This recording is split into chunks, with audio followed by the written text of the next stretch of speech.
শবে বরাতকে কেন্দ্র করে যুবক ছেলেরা আতশবাজি করে, ফটকা ফুটায়, আলোক সজ্জা করে, এগুলো তো মুসলমানের নিদর্শন নয়, এগুলো জঘন্যতম বিদআত, জঘন্যতম বিদআত।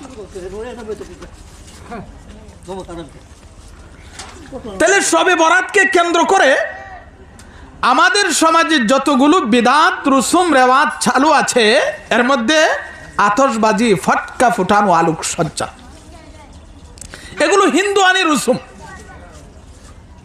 হিন্দুয়ানি রুসুম, হিন্দুদের থেকে আমাদের কাছে চলে আসছে। হিন্দুদের একটা পূজা আছে, এই পূজার নাম হলো দেওয়ালি পূজা। এই পূজার নাম দেওয়ালি পূজা।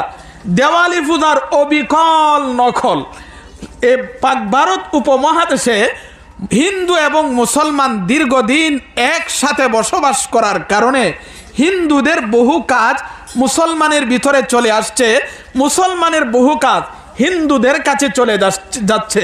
কিন্তু দুঃখের বিষয় হলো হিন্দুদের খারাপগুলো আমরা গ্রহণ করছি আর আমরার ভালোগুলা তারা গ্রহণ করছে।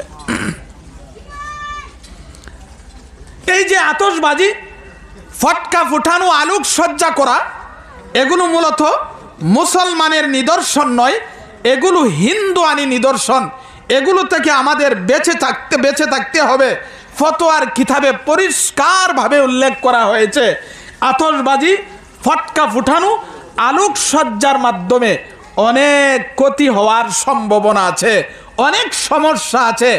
এর মধ্যে এক নাম্বার হলো সম্পদের অপব্যবহার হয়।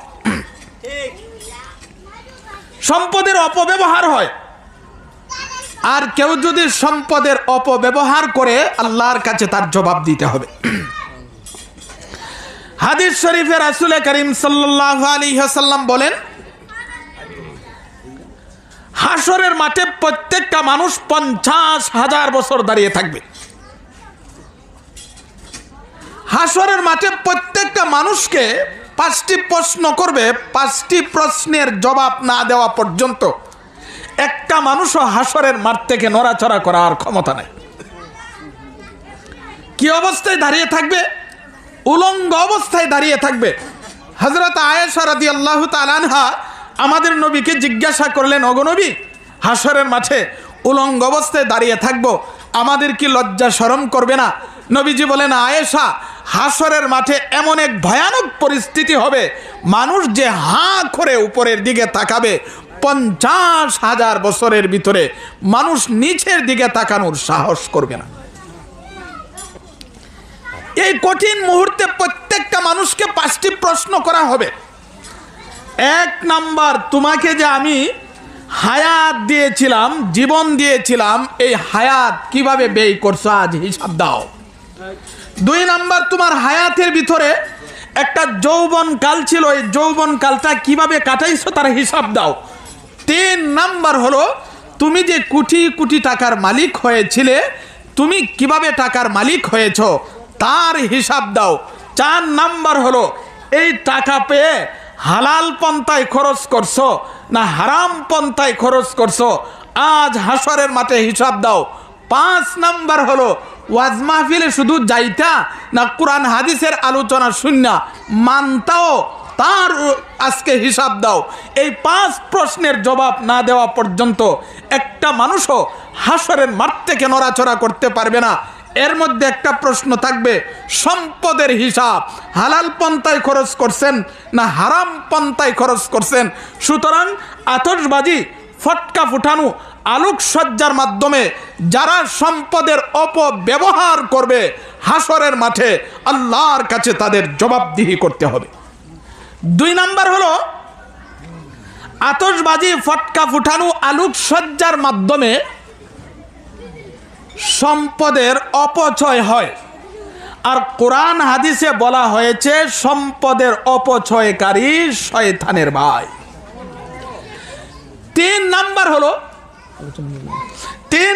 হলো ফটকা ফুটানো, আলোক সজ্জার মাধ্যমে, আতশবাজির মাধ্যমে 3 নাম্বার দুর্ঘটনা ঘটার সম্ভাবনা আছে। অনেক সময় দেখা যায় আতশবাজি, ফটকা ফুটানো, আলোক সজ্জার মাধ্যমে দুর্ঘটনা ঘটে।